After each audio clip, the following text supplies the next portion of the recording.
현금 흐름. 부의 네 번째 요소. 0번. 현금 흐름에 대한 낮은 이해도가 낳은 치명적인 실수들. 현금 흐름에 대한 낮은 이해도는 부유해질 가능성을 크게 낮춥니다. 많은 사람들이 현금 흐름에 대해 표면적으로만 이해하고 있습니다. 때문에 수많은 실수를 합니다. 한 예로 현금 흐름을 늘리기 위해 배당주 ETF에 투자하거나 임대 목적의 부동산을 구매합니다. 하지만 이는 높은 리스크를 감당했음에도 불구하고 각종 세금으로 인해 리스크 대비 낮은 수익을 얻게 되는 비효율적인 투자입니다. 당연히 비효율적인 선택을 반복하다 보면 부유해질 가능성은 점점 더 낮아집니다. 이 문장이 잘 이해되지 않는다면 관련된 이전 글을 다시 확인하세요.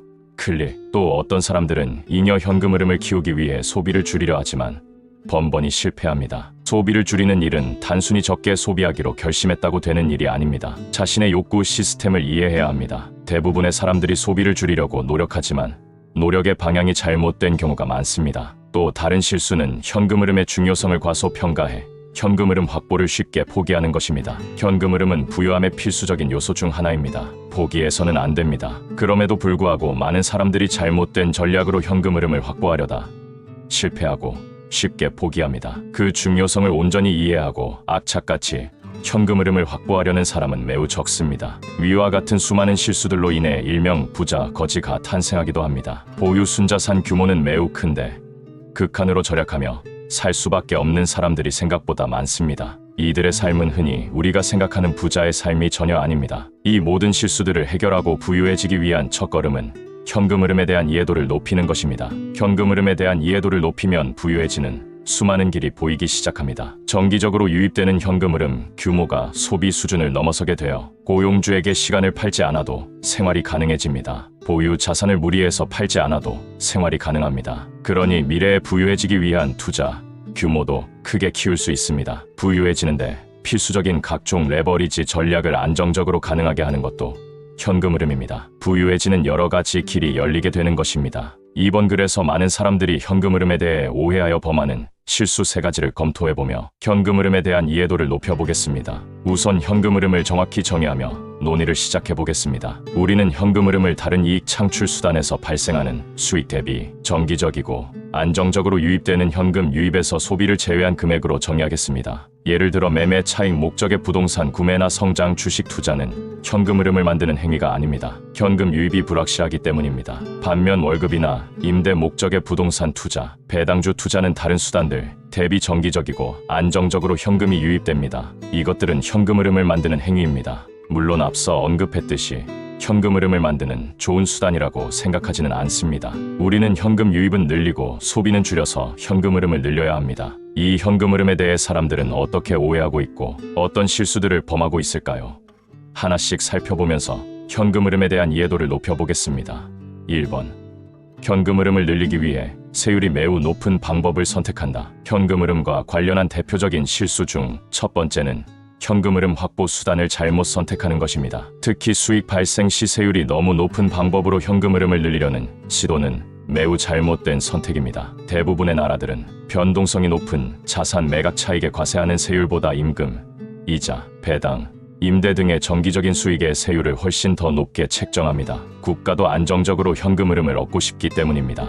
예를 들어 이자 수익, 배당 수익, 임대 수익의 30%의 세율을 과세하는 국가가 있다고 가정해보겠습니다. 이는 단순히 수익의 30%를 국가에 헌납해야 한다는 의미보다 훨씬 더 큰 의미를 가집니다. 예를 들어 여러분이 여러 배당 주식들 중에 8%의 배당 수익률을 보이는 배당 주식에 투자했다고 가정해보겠습니다. 모든 투자는 리스크를 감당하는 대신 수익률을 얻는 것입니다. 이 8%라는 배당 수익률에 내재된 리스크는 어느 정도일까요? 참고할 만한 수치가 있습니다. 현재 미국의 BB 등급 이하 채권들의 채권 수익률이 대략 7%에서 8% 정도 됩니다. BB 등급 이하 채권들은 신용평가사들에 의해 투자 부적격 판정을 받은 채권들로 이자 지급 불능 위험이 높은 채권들입니다. 이자 지급 불능 가능성이 0에 수렴한다고 볼 수 있는 미국 10년물 국채 수익률은 현재 대략 4%에서 5%입니다. 즉, 이자 지급을 받지 못할 높은 위험을 감당하는 대신 얻게 되는 추가 수익률이 대략 3% 정도인 것입니다.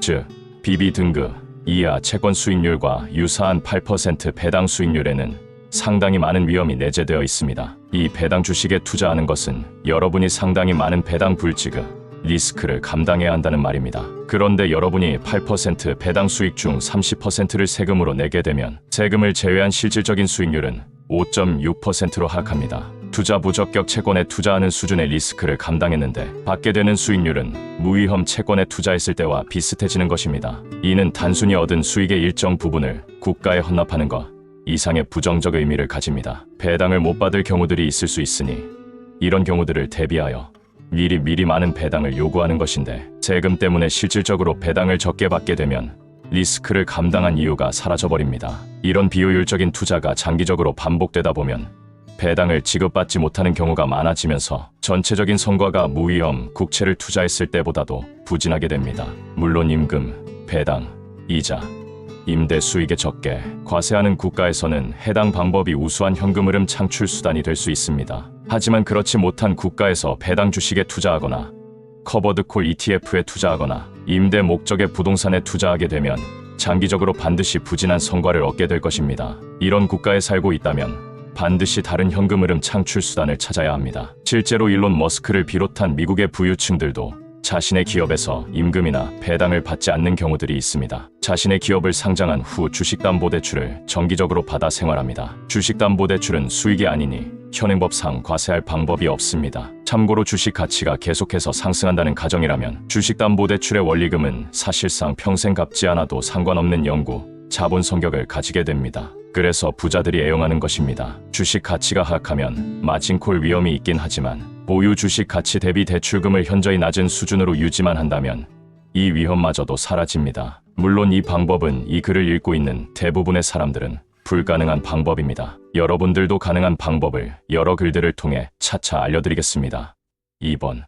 소비를 줄이기 위한 근본적인 해결책이 무엇인지 모른다. 우리는 현금 흐름을 안정적이고 정기적으로 유입되는 현금에서 소비를 제외한 금액으로 정의했습니다. 이번에는 현금 흐름을 구성하는 항목 중 하나인 소비에 대해서 이야기해 보겠습니다. 소비를 줄이는 것도 현금 흐름을 키우는 중요한 방법 중 하나이기 때문입니다. 많은 사람들이 인내심을 가지고 자신의 욕구를 억지로 무시하며 절약해야 한다고 생각합니다. 하지만 절약을 다짐했다고 실제 절약에 성공하여 큰 부를 축적하는 사람은 거의 없을 것입니다. 근본적인 해결책을 모르기 때문입니다. 몸무게를 줄이기 위해 적게 먹어야 한다는 사실은 누구나 알지만 실제 다이어트에 성공하는 사람이 극소수인 것과 마찬가지입니다. 우리는 행동과학과 유대인들의 지혜에서 근본적인 해결책을 찾을 수 있다고 믿습니다. 행동과학의 관점을 기반으로 자신의 욕구 시스템을 이해하고 개인 맞춤형 절약 전략을 세울 수 있는 사람만이 절약에 성공합니다. 사람마다 매우 다르겠지만 최대한 보편적인 이야기를 해보겠습니다. 행동과학에 따르면 사람은 사회적 동물입니다. 사람들의 행동은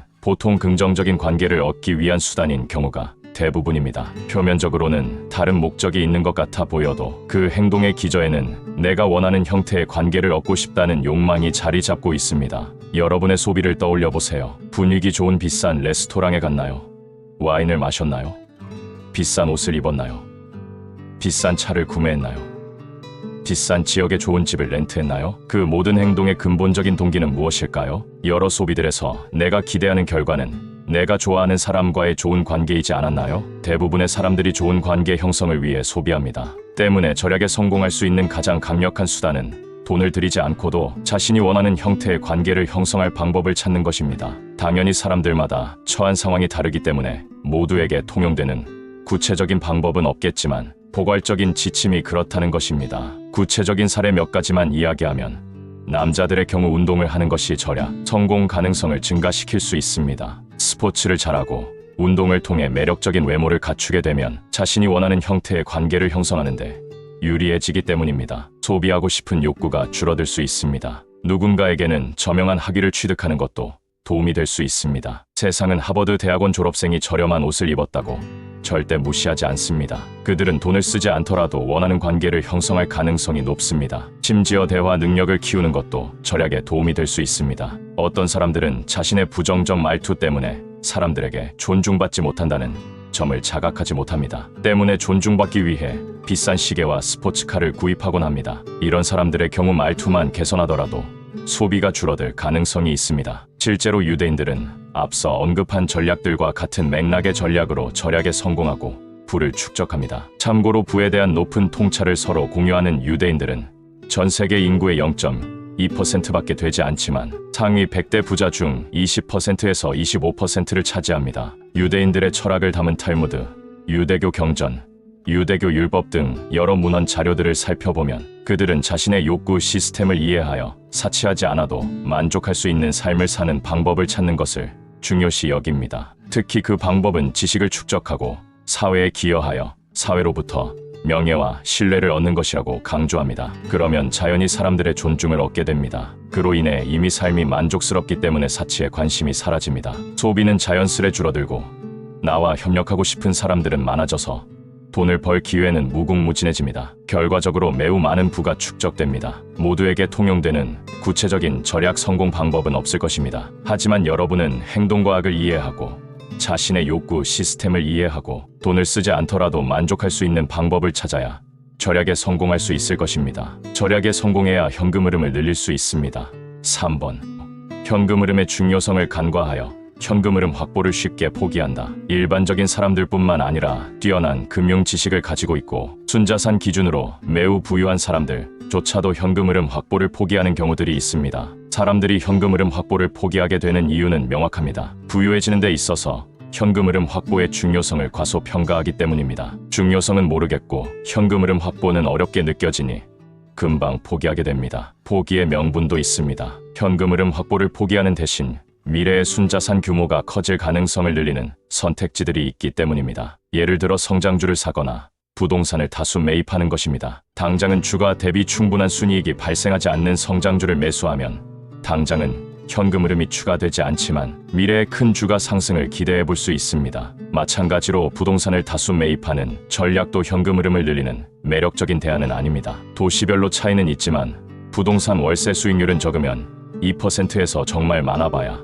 10%입니다. 미국에서 부동산을 사는 평균적인 형태의 사례를 살펴보겠습니다. 40만 달러 주택을 매매할 때 매매가의 80%를 대출받았고 대출 금리가 7%라면 대략 이자만 연 22,400달러입니다. 전체 매매가의 5.6%가 이자로 나갑니다. 월세 수익률이 정말 높아봐야 10%이니 사실상 부동산 투자로 현금 흐름이 크게 좋아지기는 어렵습니다. 참고로 금리가 낮고 월세 수익률이 높으면 현금 흐름 규모가 클 수 있겠지만 이러한 시기는 전체 역사에서 흔하지 않은 특별한 시기입니다. 하지만 성장주를 사거나 부동산을 다수 매입한 후 기다리다 보면 유리한 시기에 급격한 순자산 상승을 이뤄낼 수 있습니다. 미래의 순자산 증가라는 강력한 요인이 있다 보니 현금 흐름의 중요성을 과소평가하는 사람들은 바로 현금 흐름 확보를 포기하는 것입니다. 하지만 현금 흐름은 부유하기 위해서는 절대 포기하면 안 되는 필수적인 요인 중 하나입니다. 그 이유를 살펴보겠습니다. 우리는 부유함을 지속적으로 원하는 것을 원하는 시점에 얻는 상태라고 정의했습니다. 그리고 이 부유함을 이루는 수단으로서 레버리지의 중요성에 대해서도 이야기했습니다. 레버리지가 왜 중요한지에 대해 즉시 떠오르지 않는다면 이전 글을 다시 확인하고 오시길 바랍니다. 클릭. 현금 흐름은 레버리지 구조를 안정적으로 지속 가능하게 유지하는데 필수적인 요소입니다. 예를 들어 여러분이 대출을 일으켜 투자하려고 하는 상황을 가정해 보겠습니다. 은행은 여러분의 현금 흐름 규모와 안정성을 기준으로 최대 대출의 규모를 산정할 것입니다. 그리고 오랜 기간 레버리지 구조를 유지하기 위해서는 안정적으로 원리금을 상환할 수 있는 현금 흐름이 반드시 필요합니다. 여러분이 사업을 하려고 해도 마찬가지입니다. 사업은 현재 비효율적인 곳에 배치되어 있는 사람과 자본을 찾아내고 그것들을 융합해 효율적인 곳에 배치하는 일입니다. 당연히 사람과 자본을 융합하는 과정에서 정기적인 비용이 들어가고 그 비용을 감당하기 위해서는 현금 흐름이 필요합니다. 어떤 레버리지 구조를 만들려고 해도 현금 흐름은 필수적입니다. 현금 흐름이 필수적인 두 번째 이유는 현금 흐름이 없으면 대개 순자산 규모가 크더라도 소비하기가 어렵기 때문입니다. 자신이 원할 때 원하는 것을 소비하지 못하는 삶이라면 우리는 부유하다고 하지 않습니다. 순자산 규모가 아무리 크더라도 현금 흐름이 부족한 사람들은 대부분 부유하지 못한 삶을 삽니다. 성장 주식이나 부동산 위주로 투자하여 큰 순자산을 확보했지만 극도로 절제하며 사는 부자 거지들이 실제로 많습니다. 이를 통계로 확인하기 가장 좋은 방법은 전체 자산 중 부동산이 차지하는 비중이 높은 나라들의 소비 성향을 확인하는 것입니다. 앞서 설명했듯이 부동산 비중이 높다면 현금 흐름이 불안정할 것이고 이런 나라의 국민들은 소득 대비 얼마나 소비하지 못하고 사는지를 통계로 확인할 수 있기 때문입니다. 예를 들어 가계 자산 중 부동산 비중이 높은 중국, 인도, 한국 같은 나라들은 소득 대비 소비 성향이 6070%에 불과합니다. 반면 부동산 비중이 낮은 미국, 독일, 영국, 프랑스 등의 소비 성향은 90%가 넘습니다. 현금 흐름이 충분하도록 가계 자산을 구성한 사람들은 소득의 대부분을 소비에 사용할 수 있지만 그렇지 못한 사람들은 돈을 벌더라도 극도로 절약하며 살아야 합니다. 이는 심리적으로 당연한 일입니다. 현금 흐름이 부족한 사람들은 자신이 보유한 자산을 팔아가며 소비해야 합니다. 하지만 현금 흐름이 충분한 사람들은 충분히 소비해도 보유한 자산의 크기가 줄어들지 않습니다. 그러니 상반된 결과가 나타나는 것입니다. 부의 필수적인 레버리지를 유지하기 위해서 그리고 원하는 것을 원할 때 지속적으로 얻기 위해서 현금 흐름은 반드시 확보해야 하는 필수적인 요소입니다. 4번. 피노티오에서 적합한 현금 흐름 확보 전략을 배우세요. 지금까지 현금 흐름에 대한 오해와 실수들을 살펴보고 현금 흐름에 대한 이해도를 높여보았습니다. 현금 흐름은 부유함의 필수적인 요소이지만 흔히 알려진 현금 흐름 확보 전략들은 대부분 실용적이지 않습니다. 피노티오와 함께 공부하다 보면 여러분들에게 적합한 최적의 현금 흐름 확보 전략을 찾아낼 수 있을 것입니다. 특히 대부분의 직장인들에게 적합한 현금 흐름 확보 전략으로 우리는 퀀트 커버드콜 전략을 추천합니다. 커버드콜 ETF에 투자하거나 커버드콜 전략을 실행하는 펀드에 투자하는 것이 아닌 여러분이 직접 전략을 실행하기 바랍니다. 다른 전문가가 투자를 대신해주는 방식에서 발생하는 소득은 대부분의 나라에서 세율이 매우 높기 때문입니다. 퀀트 커버드콜 전략을 직접 하는 방법은 소요, 시간이 하루에 30분도 되지 않으며 특별히 투자 방법을 고민할 필요 없이 정해진 원칙대로 기계적으로 수행하면 되는 간편한 방법입니다. 또한 퀀트 커버드콜 전략을 직접 수행한다면 관련하여 매년 발생하는 세금이 매우 낮습니다. 현금 흐름을 확보할 수 있는 여러 전략들, 특히 퀀트 커버드콜 전략이 우수한 이유, 그리고 퀀트 커버드콜 전략의 구체적인 실행 방법에 대해서는 앞으로 자세히 배워보도록 하겠습니다. 피노티오에 정기적으로 방문하셔서 반드시 높은 금융 지혜를 스스로 길러보시기를 바랍니다. 이번 글을 끝으로 부의 4가지 요소인 유동성, 신용, 레버리지, 현금 흐름에 대해서 모두 배웠습니다. 다음 글부터는 부의 4가지 요소를 확보할 수 있는 방법들에 대해서 구체적으로 하나씩 배워보도록 하겠습니다.